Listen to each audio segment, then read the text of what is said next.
Dans cette vidéo, je voudrais vous parler des nutritions et vous dire ce qu'on ressent quand on est une personne dénutrie. Donc en fait, c'est un peu, je titrerai la vidéo, je pense, dans la peau d'une personne dénutrie. Alors déjà, c'est intéressant de savoir à quelle fréquence on rencontre la dénutrition. Alors, on en parle souvent pour deux types de personnes. Pour les personnes âgées, et pour les personnes qui souffrent d'une pathologie grave comme le cancer par exemple et qui subissent des chimiothérapies parce que c'est logique, on comprend bien que c'est difficile de s'alimenter quand on a une chimiothérapie qui nous provoque des vomissements, etc.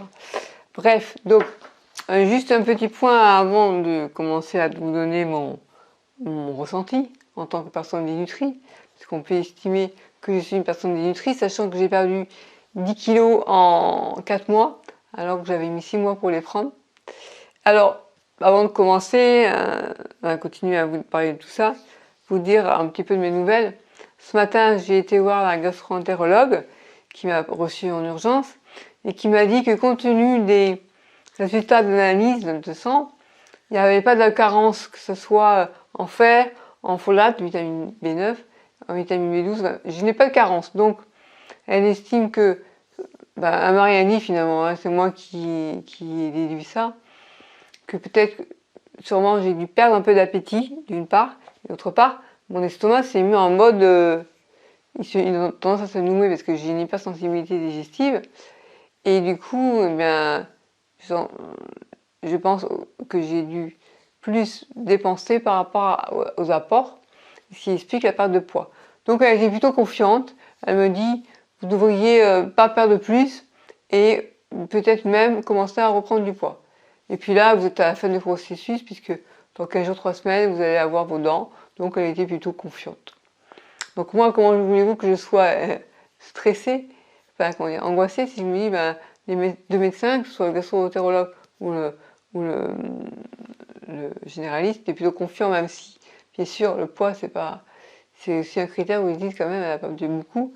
Le nutritionniste elle va me faire prendre du poids, mais les compléments alimentaires c'est pas possible. Moi ma manière pour reprendre du poids c'est reprendre de l'appétit et manger avec plaisir. Je ne peux pas manger sans faim, et sans faim d'ailleurs, je ne peux pas manger sans avoir envie de manger et aimer ce que je mange, c'est pas possible, je bloque. Voilà. J'ai l'impression d'être une oie qu'on gave. Et d'ailleurs, quand on me dit, mais des fois, il faut manger comme, imaginez, vous mangez par exemple une cuillère de Nutella, ça va vous faire du bien, ça va vous donner des apports, vous le prenez comme un médicament. Et moi, un médicament, c'est pareil, j'ai beaucoup de mal à les prendre. Bref, et j'ai expliqué à la gastro-entérologue qui devrait m'expliquer pourquoi j'arrive pas à prendre plus d'une gorgée d'eau. Voilà, c'est pour ça que je prends souvent mes bouteilles d'eau parce que j'étale la boisson dans toute la journée parce que je ne vais pas prendre un grand verre d'eau, quoi. Ça devient impossible. Parce que j'ai un gratter d'œil. Voilà, donc, alors, combien il y a de personnes dénutries en France? La prévalence de la dénutrition est estimée à environ 4 à 10% à domicile, 15 à 38% en institution et 30 à 70% à l'hôpital. Peut-être parce que à l'hôpital, la bouffe n'est pas terrible, je sais pas. En France, 300 000 à 400 000 personnes âgées vivant à domicile sont dénutries. C'est énorme. 400 000 personnes. Pour vous donner un exemple, on est 110 000 personnes qui ont la sclérose en plaques. Bon, je sais pas si c'est dans comparaison, mais bon. Donc les conséquences qu'il donne, c'est l'impact de la dénutrition sur la mortalité, en particulier augmente avec... Ouais, ça on s'en doute. Hein. Une personne qui n'a plus de force, moi par exemple le Covid, là il fait qu'une moucher de moi hein, en ce moment. C'est clair. La dénutrition est associée à l'augmentation des infections, des troubles de la marche, des chutes, des fractures et des escarres. La dépendance et la qualité de vie sont intimement liées au statut nutritionnel. Les coûts médicaux et hospitaliers sont plus élevés. Bon. Alors, les facteurs de risque de dénutrition sont d'abord les pathologies telles que les cancers, les insuffisances d'organes sévères, cardiaques, respiratoires, rénales, hépatiques, les pathologies digestives responsables de malabsorption ou de maldigestion, et les pathologies inflammatoires ou infectieuses chroniques. qui peuvent entraîner une dénutrition à tout âge. Certains facteurs de risque ont été identifiés spécifiquement chez les personnes âgées. Il s'agit surtout de facteurs psychosociaux, environnementaux, solitude, veuvage, entrée en institution, et de facteurs liés à la dépendance, à la dépression et à la démence. Les troubles bucco-dentaires, donc là moi je suis en plein dedans, mais bon j'ai aussi la pathologie qui est chronique, qui est la sclérose en plaques, plus les problèmes bucco-dentaires, plus les conséquences indirectes de traumas passés, enfin de violences sexuelles passées qui ont provoqué une hypersensibilité digestive. Voilà. Donc tout ça lié fait que ça va pas du tout. C'est bien pour ça que j'ai mis 15 ans avant de me décider pour faire des implants. Et finalement, je me suis décidée parce que j'avais plus que des molaires ici. Et au final, la dentiste que je suis allée voir m'a retiré, en pensant bien faire sans doute, mais elle a enlevé les couronnes pour mettre un bridge qui n'a tenu qu'un an. Et au bout d'un an, j'avais les racines, je mettais un appareil dessus, puis le dernier dentiste, il a tout enlevé, et il m'a laissé son appareil qui fonctionne. Et là, je lui en veux, parce que ça fait 3 fois que j'appelle, j'ai compris qu'il ne ferait pas d'appareil provisoire, donc je dit les dents, elle les a dans 3 semaines, elle a qu'à attendre. Ah mais c'est pas lui qui se tape de la bouillie tous les jours, enfin, mixer tous les jours pendant 4 mois, quoi. Bref, j'ai une dent contre lui, même j'ai 7 implants dentaires contre lui. Bon, enfin, peut-être que je dirais pas ça dans 3 mois, mais pour l'instant, j'avoue que si on avait pu me faire éviter ça, j'aurais préféré. L'autre dentiste était mieux pour ça, mais par contre, elle me disait toujours un jour on fera les implants et ça s'est jamais fait. Moi, ce dentiste que j'ai bien aimé, c'est d'une part, il utilise des techniques de pointe, le laser, et franchement, se faire opérer au laser, c'est génial parce que on récupère beaucoup plus vite qu'au scalpel, évidemment. Et puis en plus, c'est lui qui m'a permis de faire donc des injections d'antibiotiques, parce que moi, par voie orale, je ne pouvais pas. Pendant 7 jours, matin, midi et soir, l'infirmier qui venait. Et donc, j'étais bien couvert au niveau antibiotique, quoi. Parce qu'il y avait une autre dentiste qui m'a dit, on n'est pas obligé, si ça vous pose problème d'antibiotiques, on ne fait pas les antibiotiques. C'est folle, quoi. Donc, j'ai mis beaucoup de temps aussi pour trouver un dentiste bien à ce niveau-là. Par contre, au niveau, bah voilà, on va pas tout avoir, malheureusement, on va dire ça comme ça. Donc, il dit qu'il n'existe pas de manière validée d'évaluer l'appétit chez les personnes âgées. Il y a des signaux d'alarme quand même qui existent pour dépister la dénutrition. Donc là, on parle de comment diagnostiquer la dénutrition. Donc après, il y a des dénutritions sévères ou pas. Moi, c'est sévère parce que ça a été vraiment une chute brutale, quoi. Ils disent, on fait référence à l'IMC, hein, l'indice de masse corporelle. C'est un critère de dénutrition chez le sujet âgé. Bon, là, il parle beaucoup par rapport au sujet âgé parce que ça touche beaucoup le sujet âgé surtout. Perte de poids supérieure ou égale à 10% en un mois ou 15% en 6 mois. Perte de poids, c'est une dénutrition sévère. On est dedans. Voilà. Voilà, alors que vous dire d'autre je fais le tour. Je vais vous donner mon impression. Bon ben moi ça se voit tout de suite parce que si je vous fais voir mes os, je vais vous montrer. Sensible, ça peut tenir. Hein. Mes hanches, je sais pas si on les voit. Les hanches, mes os qui se. Bon. Voilà ce que ça donne, c'est vraiment pas beau. On dirait une anorexique. Et alors, après je vais vous donner mon ressenti, évidemment. Voilà, bon, je pense que je vous dis le principal. Qu'est-ce qu'ils disent d'autre? Bon, ils disent l'importance d'avoir de l'aide pour les personnes âgées qui sont dépendantes, d'avoir de l'aide à domicile, pour les aider à faire les repas, la préparation des courses. Bon là, demain, j'ai Jalila qui revient, qui est revenue ce matin. En fait, c'est vrai que c'est ajouté à tout ceci. Le départ de Jalila pendant 2 mois quand même. Donc j'étais un peu stressée. Je savais pas comment ça allait se passer avec la nouvelle. Ça s'est bien passé. Enfin, sa remplaçante pendant 2 mois. Et puis il y a eu aussi que là où je fais mes courses, ils n'étaient pas bien achalandés au niveau de la viande que j'achète d'habitude. Enfin, tous les produits que j'ai eus, je me suis débrouillée, hein, mais c'était pas pareil que d'habitude. Donc peut-être j'ai fait quand même des cures de poulet, d'escalope de poulet. Alors d'habitude, des fois je prends soit un vrai poulet, enfin un vrai poulet, du poulet avec la matière grasse, parce que quand on fait cuire un poulet au four, c'est pas pareil que d'acheter des escalopes de poulet. Je prends des cocolets Et donc, j'ai manqué sans doute de gras, j'ai mangé moins riche. Voilà, donc il y a eu des petites perturbations aussi, je pense, au niveau émotionnel. Parce que, et donc maintenant, je vais vous en parler. En fait, ce que je ressens en tant que personne dénutrie, déjà, il faut savoir que c'est pas la première fois que je suis maigre. En fait, ma maigreur est arrivée, comment dire, j'ai déjà été une personne qui pesait 59 kilos pour 1m66. À l'époque, mon copain Ludovic m'avait dit: ah, Christelle, tu commences à prendre un peu de poids. Moi, j'aime bien les femmes maigres, enfin minces, non, pas maigres. S'il me voyait maintenant, ça me ferait peur. Bon, voilà, il m'avait dit ça comme ça. C'est vrai qu'à l'époque, je goûtais des pains en raisin, je prenais des goûters, le petit déjeuner, j'avais 4 repas dans la journée, alors que maintenant, j'en ai plus que 2. Et donc, en fait, voilà, pendant longtemps, j'ai fait 55 kilos pour 1m66. Et puis, j'ai commencé à déprimer, j'avais 23 ans. Et là, je suis passée de 55 kilos à 50 kilos. Et j'ai commencé à voir ma poitrine, en fait. La peau était différente. Je me souviens, j'en avais parlé à une amie, j'ai dit: t'as vu, je suis en train vraiment de maigrir ou quoi? Et puis voilà, donc quand je suis tombée en dépression, j'ai fait une phobie sociale, je suis retournée vivre chez mes parents, parce qu'à l'époque j'étais seule dans un appartement. Je me suis donc effondrée dans la dépression. Et puis j'ai perdu du poids jusqu'à 46 kilos. Voilà.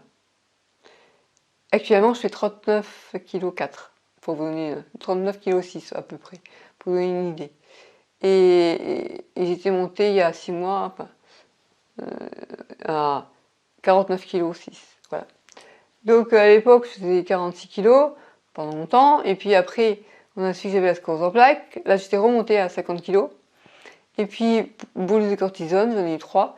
Et là, en fait, j'arrivais pas à manger, en fait, à cause de ce problème, la sensibilité digestive. Quand je faisais les premiers boules de cortisone qui a duré 5 jours en clinique, j'ai pratiquement pas mangé grand chose, quoi. J'ai perdu du poids. Et à force des bolus de cortisone, je suis arrivée à un poids qui s'est réduit, 40 kilos, quoi, en fait. Et puis, surtout, j'ai beaucoup balisé parce que j'avais tous les mois des infections urinaires à répétition. Il y a une année, c'était à 2011, c'était compliqué. Et là, mon estomac, il voulait plus. Il voulait plus. Enfin, j'avais des douleurs, quoi. Donc, les antibiotiques, j'ai dit, je peux plus les prendre par voie orale, il faut faire autrement. Donc, on m'a fait des premières injections intramusculaires dans les fesses, je m'en souviens, c'était pas évident.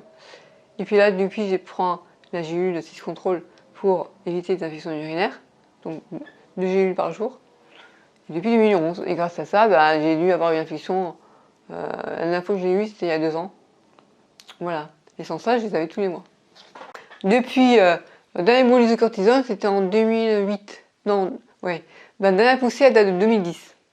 Et je suis sous Covaxone depuis 2010. Et là, je la prends encore, mais de manière plus espacée, puisque je suis en phase secondaire progressive. Donc, en 2010, je devais faire 40 kilos. Et voilà. Et là, en septembre 2021, j'ai perdu du poids. Je suis arrivée à 38,7. J'ai eu une nutritionniste qui m'a fait prendre conscience que j'avais perdu l'appétit et que j'avais plus le plaisir à manger finalement. Et donc on a réintroduit les aliments que j'avais supprimés parce que à force d'avoir tout le temps mal au ventre, j'avais supprimé les aliments sans comprendre pourquoi je n'arrivais pas à y digérer certains. Et bref, entre temps j'ai eu aussi une gastrite, enfin voilà, et c'est un gastro-entérologue qui est très bien, qui m'avait expliqué que vous avez une hypersensibilité digestive. Et puis moi, je lui ai dit, bah, écoutez, est-ce que ça pourrait être lié à un viol que j'ai connu? Il était étonné que je lui en parle comme ça. J'ai dit, des abus enfants avec mon grand-père, et puis après un viol. Il m'a dit, bah, tout à fait, allez voir un psychologue spécialisé en EMDR qui pourra vous aider. Et il y a des très bons résultats, même aussi pour l'hypnose, j'ai vu. Donc, bon, j'ai vu une psy, ça m'a pas réglé totalement. Ça m'a aidé, ça m'aide, j'ai pas fini. En plus, là, pendant l'été, je la vois pas parce qu'elle a pas de clim chez elle, donc voilà. Et là, je vais reprendre bientôt. Et en même temps, là, je suis suivie par une coach de vie, quelqu'un qui se présente comme ça et fait partie d'une association qui est une ancienne victime qui a été violée quand elle avait 15 ans par des malfrats, enfin bref. Et donc là, elle va être ma coach de vie pour m'aider à me libérer au niveau émotionnel. Parce qu'il doit encore y avoir des traces, puisque j'ai encore ces problèmes-là. Et là, j'ai décidé vraiment, ne plus avoir ça, quoi, parce que j'en peux plus. Donc, la dénutrition. Qu'est-ce que je ressens en tant que personne maigre? Donc, j'avais dit, oui, donc je suis arrivée à reprendre du poids et arriver à 49,6. Et à ce moment-là, j'ai dit, je vais faire les implants. Et voilà, et 4 mois plus tard, ben voilà, avec 10 kilos en moins. Mais j'ai l'espoir de arriver à reprendre 10 kilos. Et là, je me dis, je vais pas reprendre que 10 kilos, je vais reprendre 15 kilos. Vous imaginez? 15 kilos. Ça ferait, si je compte bien, 54 kilos, voilà. En gros, 53,6, bref. Autour de 50 kilos. Entre 50 et 55, ça serait bien. C'est faisable, je pense, c'est faisable. Quand je vais avoir de nouvelles dents. Et donc, j'ai attendu, donc 15, ouais, presque 15, ouais, parce que j'y pensais même avant les 2010, de refaire les dents. Enfin bref, ça fait une dizaine d'années que j'y pense. J'attendais d'avoir le poids qui convienne. Et heureusement, parce que là, je ne serais plus là pour vous parler, parce que franchement, 10 kilos de perdu en 4 mois, c'est impressionnant, quoi. Donc, je ressens quoi? Eh bien, donc j'ai fait des implants pour plus jamais revivre ça. Il se trouve qu'à cause de ce dentiste, je revis ça. Mais, parce que je pense que s'il m'avait mis un appareil qui tienne et je puisse manger avec, ça m'aurait quand même réduit, évité de perdre autant. Bon, on va pas passer son temps à critiquer le dentiste, parce qu'il y a aussi des choses bien, c'est que maintenant, des implants, je les ai, et j'espère que ça va tenir le plus longtemps possible. Quand je dis ça, il dit, sur les 7 que j'ai, il va y en avoir un ou deux qui vont rester, mais tous ils vont rester. Voilà, donc j'ai hâte de pouvoir vous sourire et vous montrer mes belles dents. Et c'est pas ce que je voulais dire. Pour moi, c'est un vrai cauchemar. Voilà, honnêtement. Déjà, de ne pas avoir de dents, c'est quelque chose qui est horrible pour moi. Hein. Et puis, en plus, de perdre du poids. Et comme j'ai les deux, forcément, je me suis dit, bon, allez, ça me faisait peur de faire ces implants, mais je me suis dit, je le fais parce que je vais avoir vraiment des dents pour plus être tributaire des dentistes, parce que avec un appareil, si on a un casse appareil, le dentiste, ben, il faut qu'il soit là pour le réparer. Quand je vois comment ça se passe avec le dentiste, j'ai compris que j'avais raison de faire ça. Donc voilà, donc je vais être indépendante maintenant, quand j'aurai mes dents. Et puis, donc pour moi, c'est un cauchemar de perdre des dents. C'est un cauchemar de fondre, d'être plus que squelette, quoi, avoir que des os. C'est quand j'ai eu ce ressenti d'avoir repris 10 kilos, j'étais bien avec 49 kilos, j'étais vraiment bien. Et même mon image corporelle, j'étais contente. Et là, pour tout vous dire, j'ai été peinée ce matin quand Jaïla était là. Bon, elle a vu, je l'avais prévenue par téléphone. Je lui ai dit, tu sais, j'ai perdu tous les kilos que j'ai pris. Et donc j'ai espoir de reprendre. Mais bon, ce matin, j'avais rendez-vous chez ce gastro qui m'a donné espoir que ça allait aller, quoi. Parce que là, je me disais, si je perds 200 grammes chaque jour, dans une semaine, je ne serai pas là. Donc les dents, je vais jamais les avoir. Et puis là, depuis 2 jours, le poids s'est arrêté à 40 kilos habillé. Donc 39, 4, à peu près 39, 6, enfin, bref. Et quand j'ai vu dans son regard, à Jamila, que presque, j'ai lu moi de la pitié. Ça m'a fait vraiment mal. Elle a vu mon poids, enfin ma maigreur, et j'ai vu dans ses yeux qu'elle avait pitié. Et ouais, c'est pas évident. Donc ça m'a rajouté encore plus l'envie de sortir de cette maigreur et d'avoir un poids normal. Et plus jamais la maigreur, quoi. Non, je veux plus jamais. Donc là, vraiment, c'est un cauchemar de devoir mixer tout ce que je mange. Bon, ce que je mixe pas, c'est le fromage, c'est le pain. Je me fais de la purée, donc c'est pas la peine de la mixer. Ce que je mixe, c'est la viande. Alors, ce matin, je mangeais des côtes d'agneau. Alors, mixer les côtes d'agneau, c'est pas possible, parce qu'on ne peut pas mettre des os à mixer. Hein. Et, mais ce matin, j'ai trouvé que j'avais plus d'appétit. Bon, pourvu que ça dure. Il faut que je sois patiente aussi maintenant pour reprendre du poids, parce que autant c'est rapide pour en perdre, autant pour en prendre, c'est beaucoup plus long pour moi. Voilà, donc je voulais parler des personnes d'illustrie. Pour moi, je ne peux absolument pas prendre de complément alimentaire, puisque je mange que si j'ai faim. J'ai déjà du mal à manger ce que j'aime. Et après, il faut savoir que comme j'ai une gastrite en plus, elle me donne des antiacides, mais je pourrais pas les prendre parce que je ne supporte pas. Eh bien, j'ai des douleurs souvent après le repas.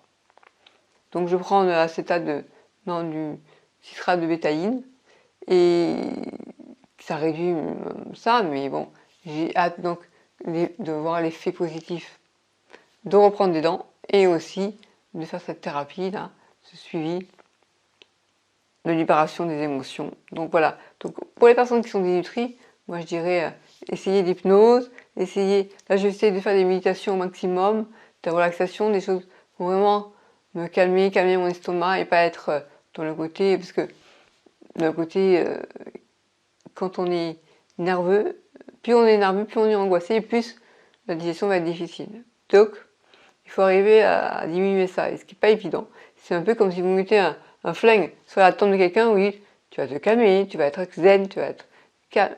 Oui, c'est pas possible, quoi. Voilà. Bon, c'est tout. Si vous voulez partager cette vidéo, faites-le, parce qu'il y a d'autres personnes qui souffrent aussi en silence de malnutrition, de dénutrition, pardon.